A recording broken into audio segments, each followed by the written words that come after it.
All right, how's it going?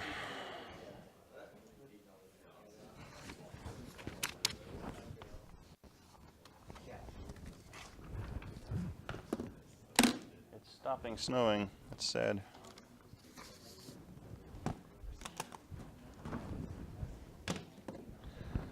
All right, any questions?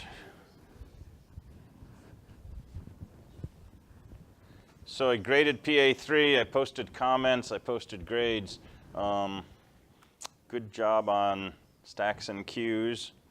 I think most people figured out how to do those. And a lot of the programs worked perfectly first try, no issues, which is great. There were a few cases where if I did a few things and then switched to a queue and tried to remove everything from the queue and then tried to remove once more, it would break the program. It would stop inserting into the queue after that. But in almost every case where that happened, Valgrind was giving me warnings prior to that happening. So when you run Valgrind, right, your primary goal is to look for memory leaks. And at the end, if it says, you know, all blocks freed, no leaks possible, that's great. You don't have any memory leaks. But if you get any warnings from Valgrind, there is something wrong in your code. Okay, and it may be something that ends up being harmless, or it may be something that at some point causes your code to malfunction. So when you get those warnings, you definitely want to dig into them. Okay? And there's a few things that Valgrind will notice. One is if you free a block of memory that you haven't actually allocated. Okay, that'll usually result in a memory leak. Another problem is if you try to use a block of memory that you've already freed. And that's a bigger problem because on some systems, as soon as you free a block of memory, those locations in memory might get zeroed out or they might become inaccessible. And so you might end up with corruption or a seg fault. Another thing it will catch is if you try to free a block of memory, but you're not referring to it from the beginning of that block. Another issue is if you try to use a block of memory, a field in a block that hasn't been initialized. And you may be looking into the fact that an uninitialized block has a lot of zeros in it, and you may end up with a null, which was what you were hoping for, but you've got to initialize things before you use them, particularly when you malloc those things from memory. Those were the main categories of complaints that I was seeing. And so try to track those down, right? And you can't really use Valgrind with GDB very easily, but if you compile with a -G switch, Valgrind will give you more information about where the errors or warnings occur. It'll usually give you a line of code. And it'll show you multiple lines. This was allocated here, and you're trying to access it there, right? And that can help you figure out where to point to in GDB. Yeah? I remember when I was working with the Valgrind, the first time I used it, I did start getting those warnings. Mm-hmm. And then when I exited the program, it said, yeah, there were a few leaks. And then I was like, okay, let's see if I can pinpoint exactly where I started doing that. Mm-hmm. It never came up again. Oh. I could not get Valgrind to start giving warnings, and it was saying all of it was free. So I was like, was that just a fluke? Did something go? Yeah, that can be frustrating. I didn't know. I didn't think anything was Right. wrong. Something might have just gone wrong at one execution. I didn't know what could have possibly happened. So when I got your email, it said there are still leaks. Like, so what could have gone wrong there? Right, right. To happen again. So sometimes things are different each time that you run it, right? When you call malloc the first time in a program, you'll usually get a different location from where you did a previous run. And sometimes that will cause a problem to suddenly appear or suddenly disappear. If you're using PuTTY to connect to the server, right, set your scroll back to like 1,000,000 lines if you can. You can always go back and see exactly what you put in on the previous and try those exact same conditions and see if that recreates it. If not, then it's genuinely flaky.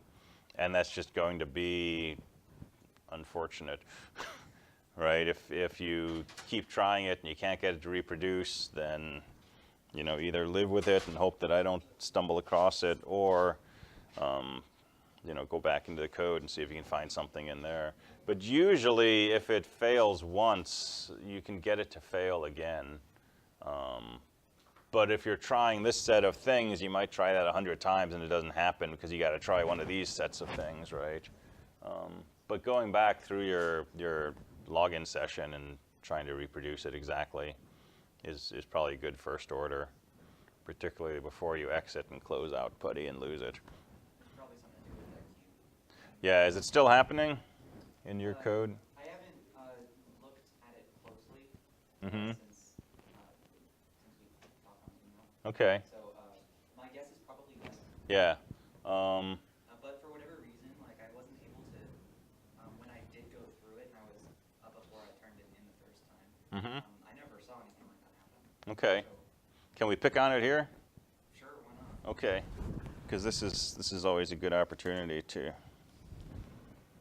actually see how we can work this. I was going to come talk to you about it anyway. Okay.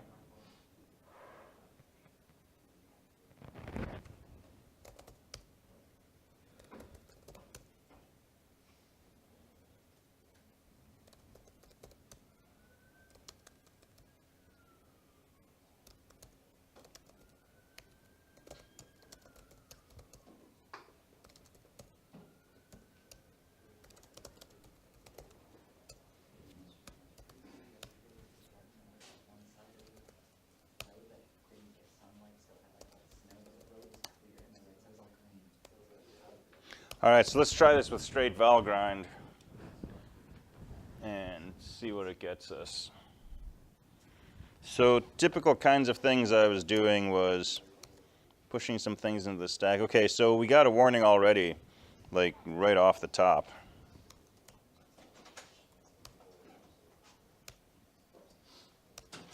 So going into stack mode, it's complaining about an uninitialized value. Let me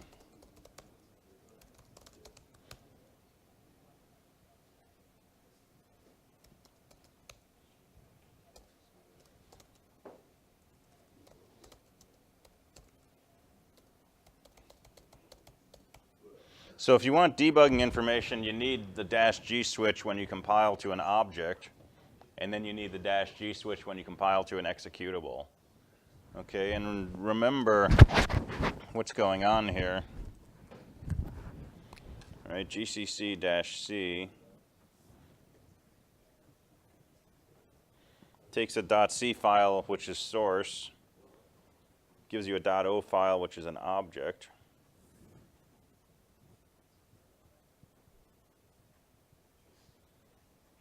And when you use a GCC with a bunch of .os, that takes your objects, gives you an executable. Okay, so at each stage of that, you need to have that -G switch to say include debugging information and include it in the executable. So let me just go ahead and add those in here.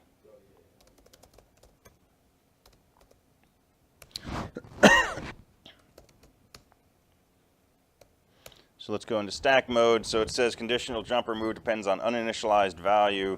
Print list line 11, which is called from main line 51.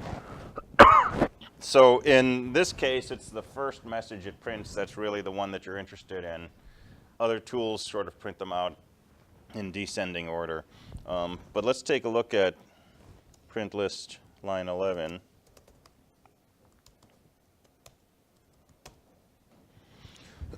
So while next is not equal to null, and next starts off as previous arrow next, and previous starts off as sentinel. Well, that's interesting.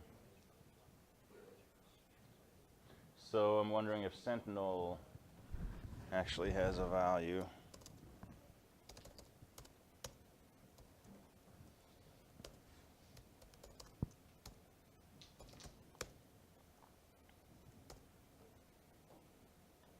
So that's where it was called from.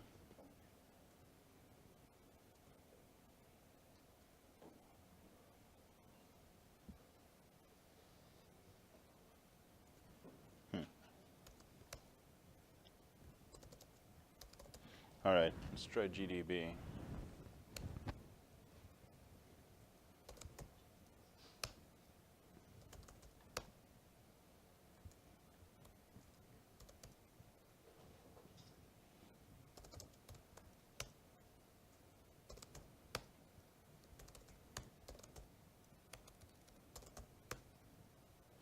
All right, so we'll print the welcome message.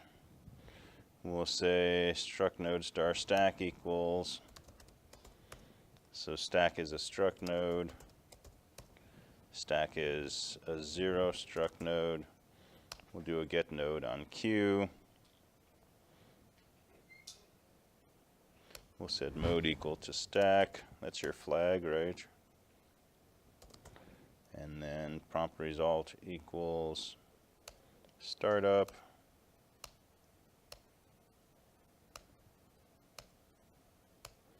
So now we get our first command. So there's our stack command. Scan it off. Checker is 0, so it was not an integer. If buffer 0 equals S, it's going to say switching to stack mode. There it says switching to stack mode. Mode equals stack. Now it's going to say print list. So let's step into that.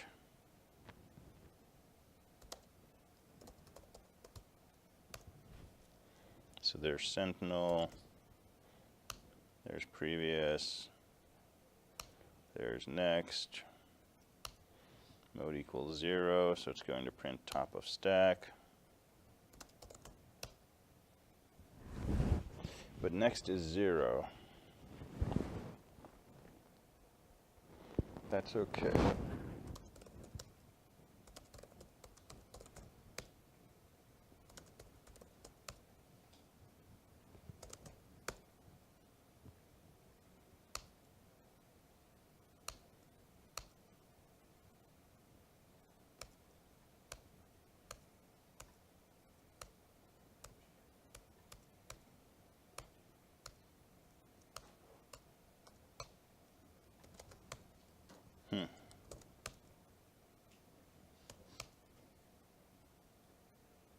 Well, that's confusing me a little.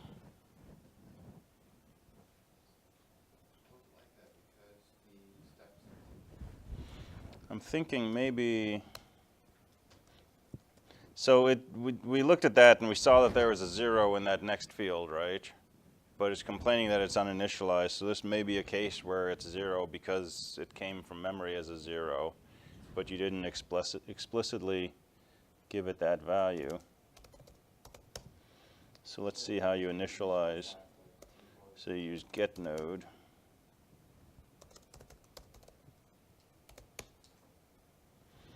Right, so your get node routine mallocs a block of memory and then returns it. But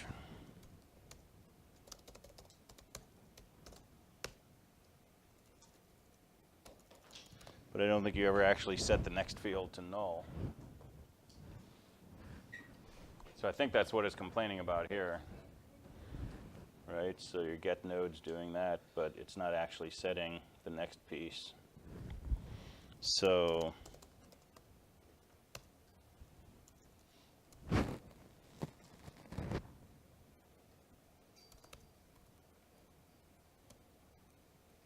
let's just try that.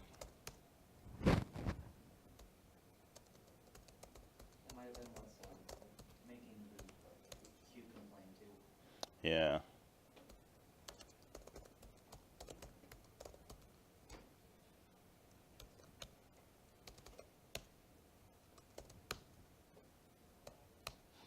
All right, so that gets rid of that warning. So here's what I was typically doing, putting some things in the stack, going to the queue, putting some things in. Okay, so something's uninitialized in the queue, and then popping off from the stack, making sure the queue is still intact. And then that's where things really go south, because now from this point on, your queue is not going to accept anything. So it's telling us that invalid write of size 8, insert.c line 26. It's probably something to do size 8, and that be size of like a pointer. Yeah, and it says you're 8 bytes inside a block of size 24 So that's what that was freed. So I must have put something with the star and then shouldn't have star.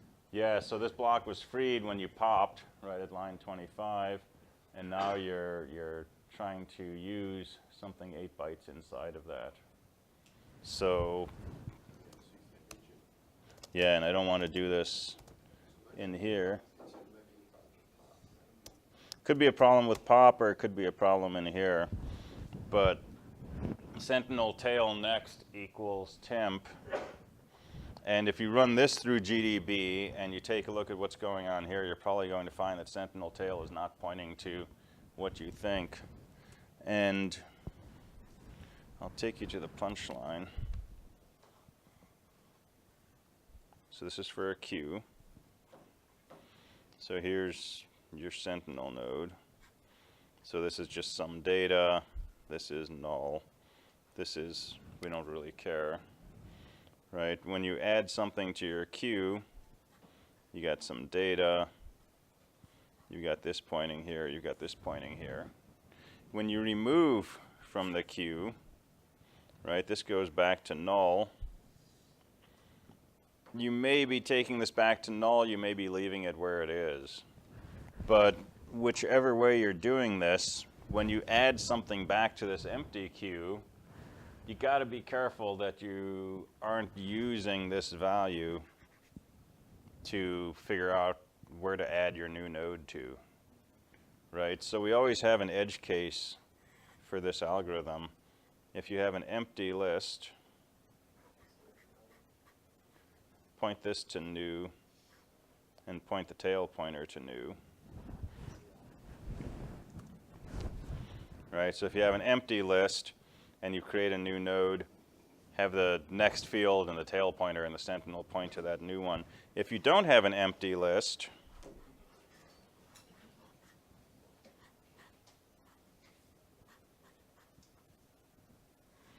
your Sentinel's tail pointer points to the last one.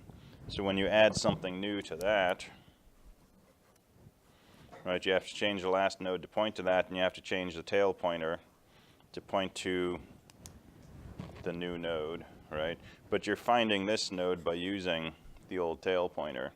But you can't use the tail pointer when you're going from a completely empty list to a single node, right? Because tail pointer in this case doesn't point to the last node, right? It might be null if you zeroed it out. It might be pointing to what was the last node before you deleted it. But in any case, there's no way that we can use a tail pointer to figure out where to insert. We just insert, have Sentinel next point to it, and have tail pointer point to it. So think about your code, and this is the same problem I saw in most cases where the queues eventually stopped inserting. Think about your code in here, and you usually need two cases. You need different code if the list is empty, if it's just got a Sentinel, versus if there's at least one node, and it relates to where the tail pointer is pointing.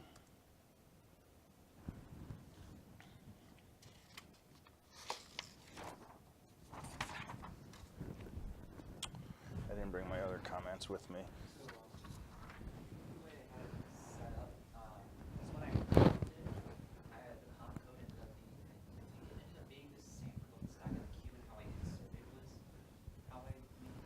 Right. That makes sense. The way I think I did it with the queue is, like, instead of having a next, for each one I had basically previous, so it would always point back closer and closer to the Sentinel. Okay. Stack. One of them is that way, the other one is Yeah, yeah. So, do you think that could be the problem, where if the tail pointer is basically pointing as far away as it can, and you keep removing that, and the tail comes back and basically points back at the Sentinel? Yeah. Probably be the thing causing the issue. It could be, but the solution is independent of that, right? The solution is that you can't really use the tail pointer. If your tail pointer is pointing to the Sentinel, you might be able to have one set of code for insert. Yeah, I'm still not checking it in that code. But yeah, it's probably more straightforward just to have two sets of code in your insert, one for an empty list, one for a non-empty.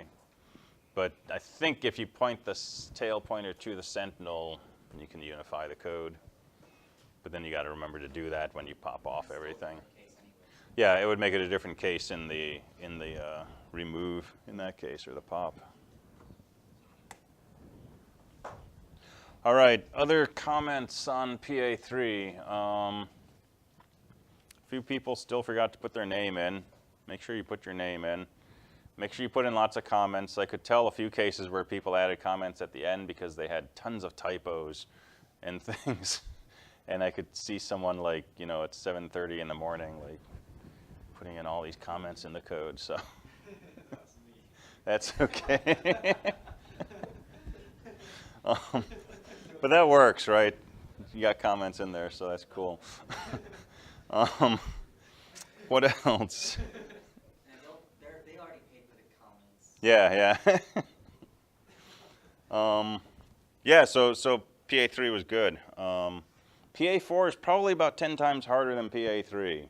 So you really, really need to be going on it, right? Ideally over the weekend that just passed, but you really need to be hitting it like from the get-go. When you were talking about recursion, Mm-hmm. like you have to use recursion as a function. Were you talking about a specific function? Pretty much all of them except the breadth first traversal. So the three traversals that are depth first, in order, pre-order, post-order, should be recursive.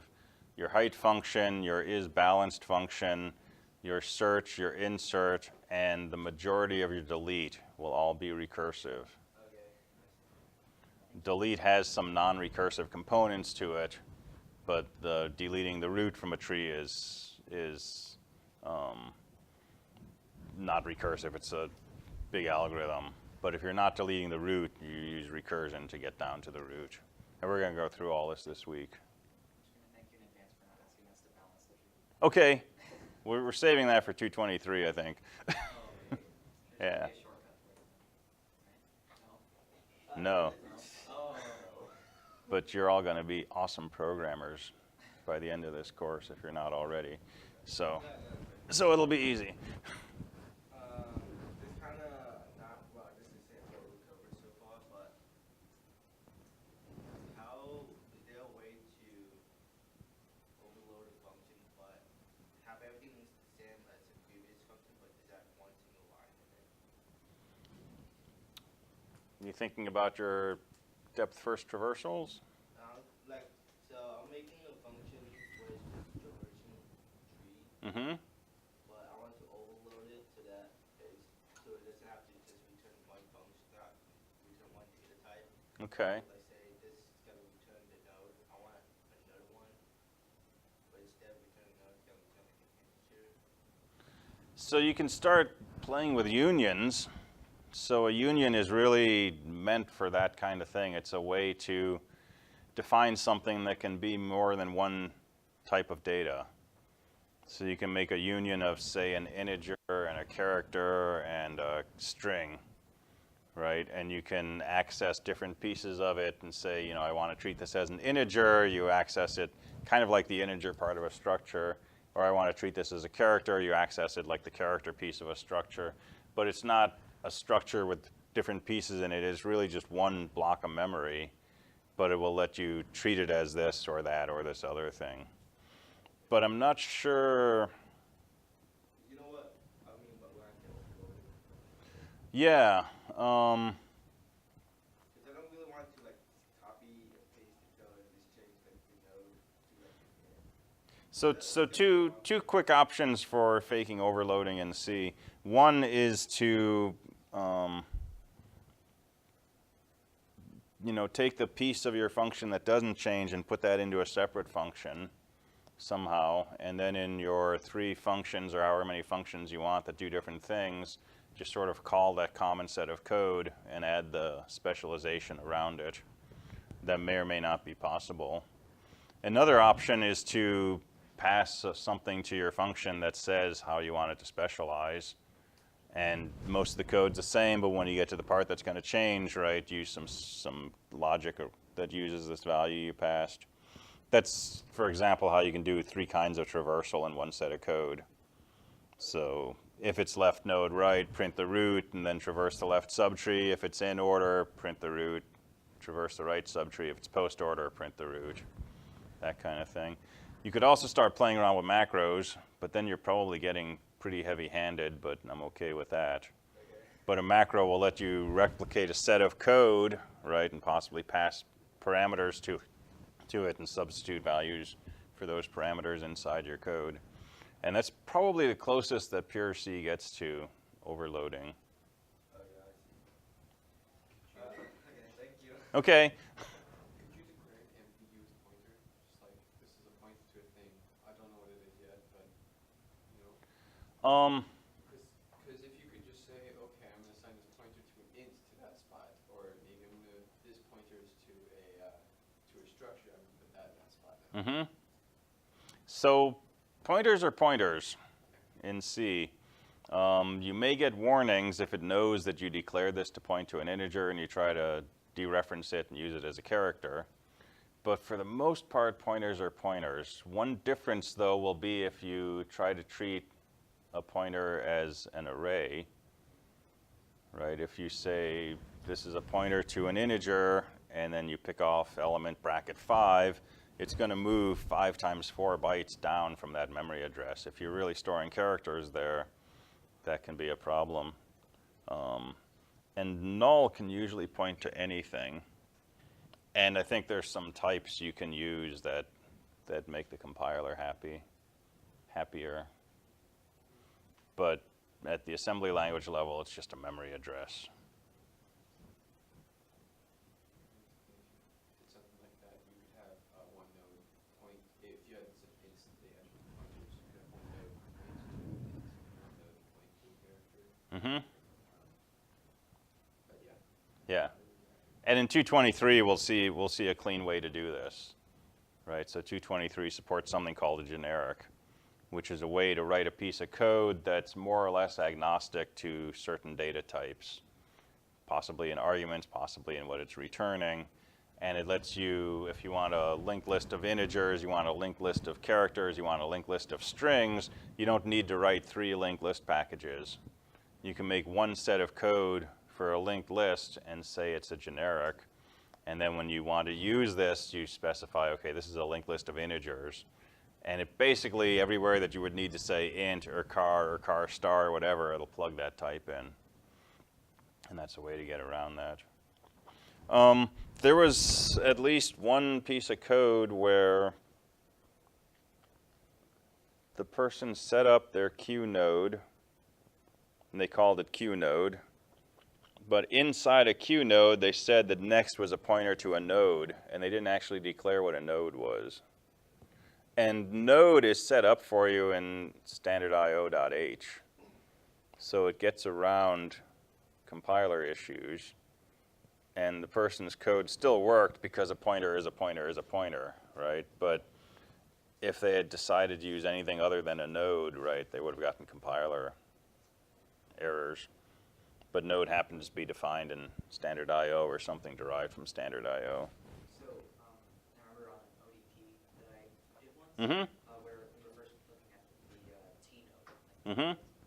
I actually just left it at node. Yeah. Just had it. Mm-hmm. And it did give me a compiler error anyway. Gave you an error? Yeah, that might be. No, I didn't know it was getting. Okay. That would explain. Yeah, yeah. All right, so I'm going to post an ODP tomorrow related to deletion from trees to get us thinking about some of that code. So for the tree thing you said, adding was recursive. Mm-hmm. Inserting. I figured that because you weren't like saving your path or anything, I just made it a while. Is there anything? Yeah, you can definitely insert into a tree non-recursively, right? It's probably the easiest. Well, insert and search are probably the easiest algorithms to do non-recursively, but I'd like you to do them recursively anyway. But let's take a look at insert. I just said like instead of saying insert a left, I said a equals a left. Yeah. And so instead of just going down, I just said change and then go back to the top. Mm-hmm.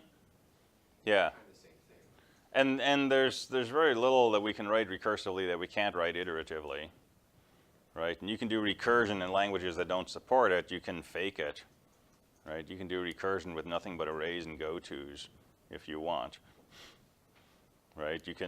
I mean, ultimately it's all just assembly language, machine language running in the operating system anyway. But sometimes thinking of it recursively makes more sense. But let's look at search. So search, and let's just say T-node root. So uppercase T-node is going to be a struct T-node.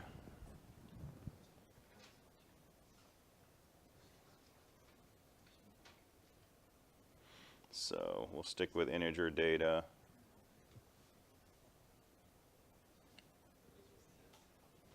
And we'll have a left and right.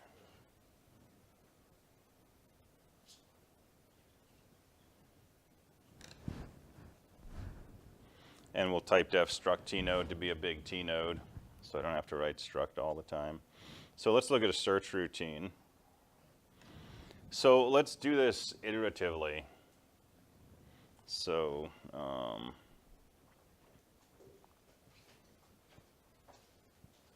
we'll pass a number we're searching for.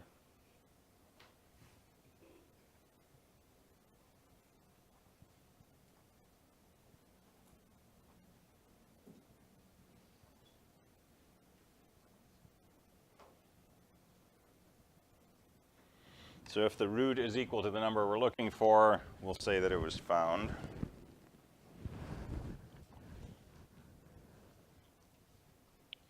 Otherwise, let's start moving down our tree.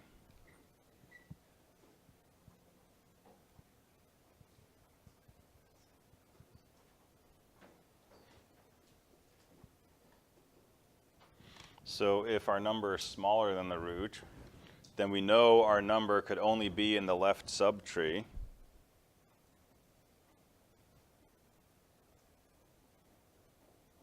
So set root equal to its left child, else set root to its right child. And then in all cases, we want to go back to the top and do this again, right? See if the root's equal to our number, and if it is, we found it. If it's smaller than our number, go one way and go the other way. And this whole process ends if we run out of nodes. So we could make a while root is not null, and then just iterate over this. So if we search on an empty tree, it's going to come back and say not found.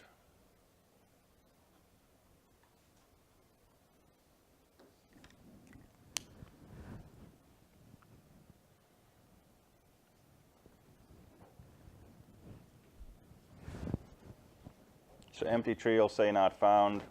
Otherwise, if our data is at the root, it's going to say found. Otherwise, if our data is smaller than the root, we're going to set root to the left subtree. We're going to come back to the top of our while loop, and we're going to do exactly the same thing. If there's nothing on the left, root will be null. It'll say not found. Otherwise, it'll branch one way or the other, to the left or the right, and keep going. So that's an iterative approach. A recursive version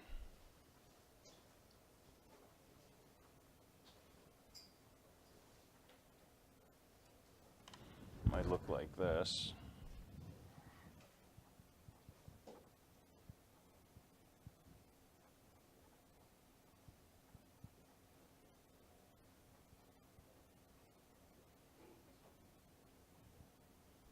So if the root's null, return not found. This is pseudocode. So if the root's null, it's not found. If root data equals num, it is found.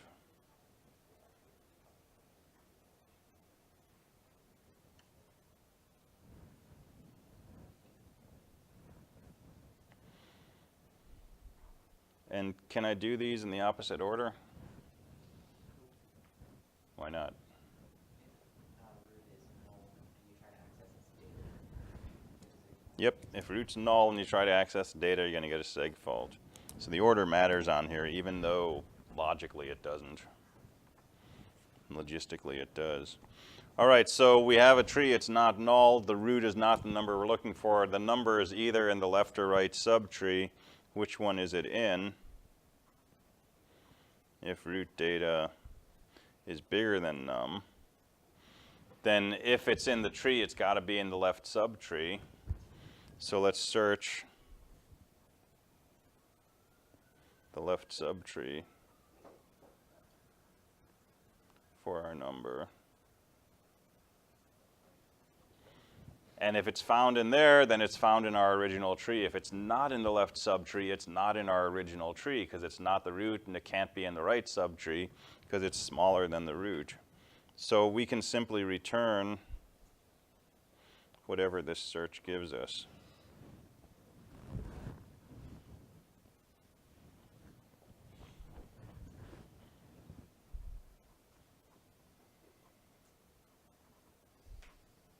And if our data is bigger than the root, search the right subtree.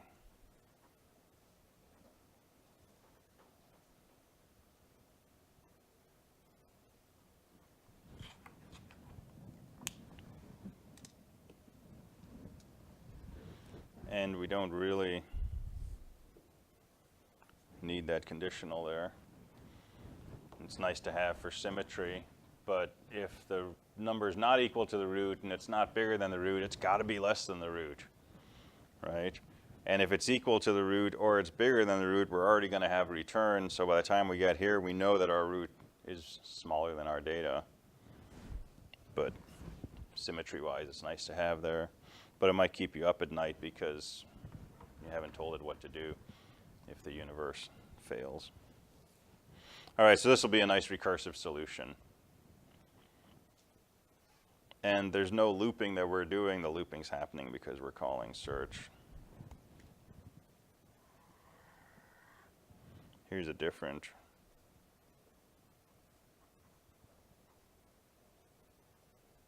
If you're in a contest to do the fewest number of lines.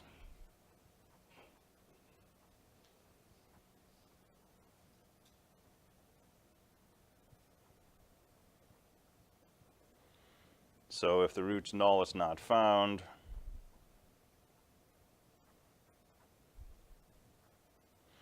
If the root is equal to, if the root's data is equal to our number, it's found. How can we finish this with one line of code without an if statement? Without an else or a conditional? Without a ternary operator. We could use a ternary operator without any kind of conditional.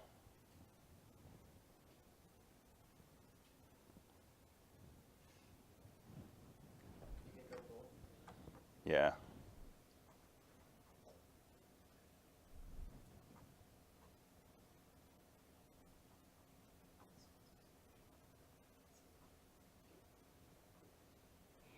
So search the left subtree for your number and OR that with the result of searching your right subtree.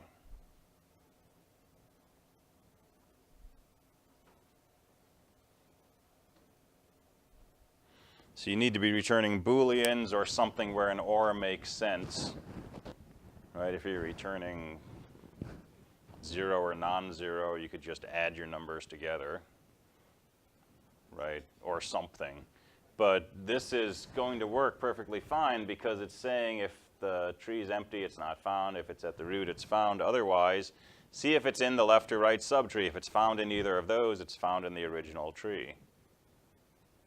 Yeah? If Pure does something like this, and it finds that it is in the left subtree, does it search the right subtree? Well, that's an interesting question.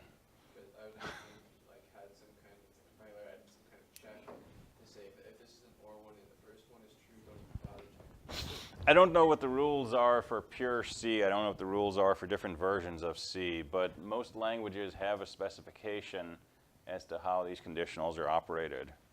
And Python's the only one I dug into because this came up recently. In Python, for example, if that first condition is true, it will not evaluate the second condition. If the first condition was false, then and only then it will evaluate the second. And this lets you do all kinds of confusing looking shortcuts to say if this, then do that. You can combine it by saying, you know, if this and thing you want done, if it's true, so on and so forth. Short circuit evaluation, I think, is the term. I just learned that. So how inefficient is this? Same time complexity, maybe, maybe not. Balance will affect it. Well, if like it's optimal tree, this one's going to go through every branch, whether it needs to or not. Yeah, if we're looking for something that's not in the tree, I'm pretty sure this is going to check every single node. And if we're doing this version, we're going to follow a path that will take us to the one spot where this node could be.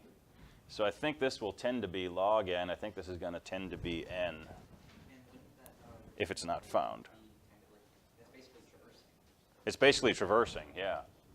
Because you're forcing it to search both subtrees, and as you search those, you're forcing it to search both of those subtrees, and so on. So by never mind. Bless you. So a little change to code, but potentially a big change in performance. But it saves us writing one extra line. So this would be the best way to do it. I mean, I couldn't claim that this was wrong, but it's definitely. The way I did it the first You did like the first one. Yeah, go ahead and do it recursively. Mainly because I want to make sure you're getting lots of practice doing recursion and that you're getting practice thinking about these things recursively. Because that's going to help us with everything else we do. So how this works in C, the last one that we got rid of there, whether or not it goes through both the left and the right would be determined by the assembly, or There's probably a standard for it. I just don't know what it is. okay. And you could try to figure it out by writing some test code and seeing what happens. Make these things return a condition, but have them print something and see what prints. But you can also Google it and see if it does short circuit.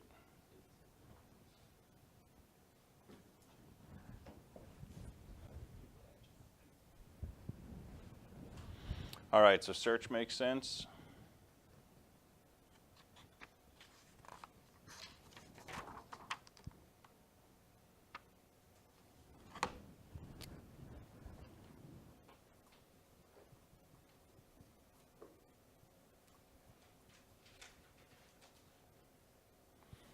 So let's look at iterative insert. And again, I want you to do insert recursively, but let's just see how we could do this with a loop without having to do recursion. So again, we're going to start with the root. We're going to move down until we get to the place where our number gets inserted. We're assuming that num is not already in the tree.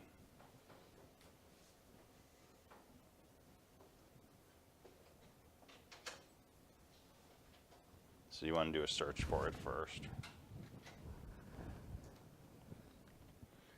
So here's the idea. So let's say we want to insert a 7.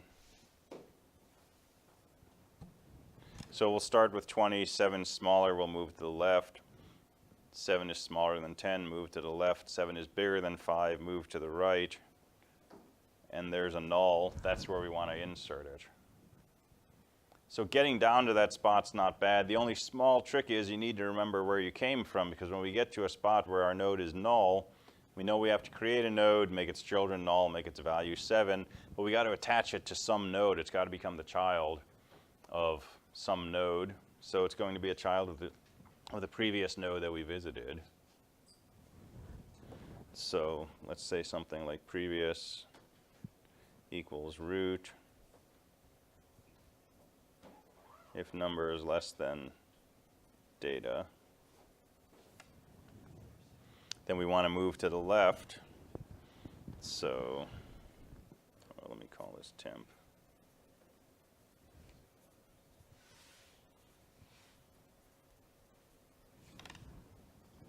So if the number is less than the data, we'll set previous equal to temp.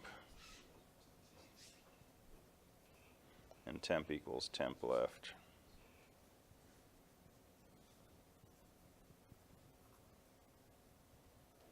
Otherwise, temp equals temp right.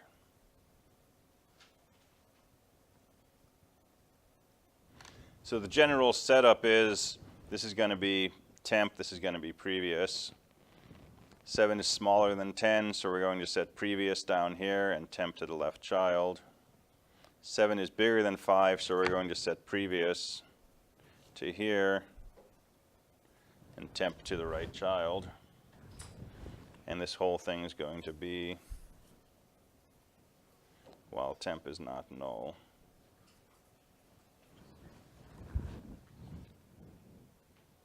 So when you get down to the bottom, we've hit a leaf, and previous is the node that we want to attach our new node to. But we still need to know if we're attaching to the left or the right. In other words, we need to know what the last direction was that we went in. So we actually need something like last dir equals left or last dir equals right. And then when we kick out of this loop, we say if last dir equals left, then previous left equals our new node, else previous right. And you still have to deal with starting this whole thing. You have to deal with the case where your tree is empty, in which case your process is to return your new node as the new root. So this whole thing is going to be a tree node pointer. And is the root empty? If it is, then make a new node and return that. Otherwise, this should get you started. If your tree looks like this, then this is previous, this is also temp. If your number's smaller than this, previous will stay unchanged, temp will be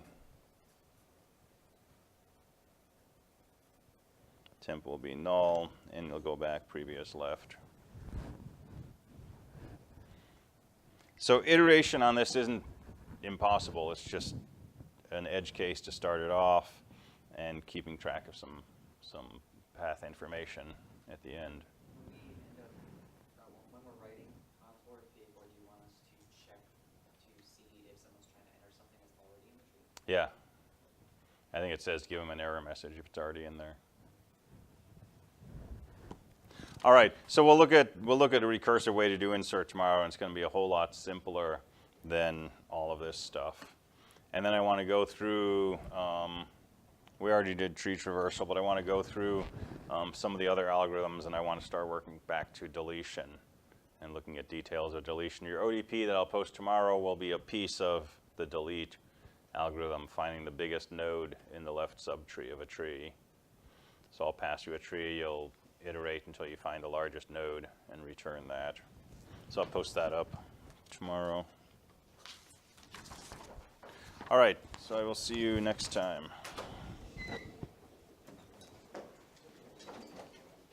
I just want to make sure I'm getting this right. I'll just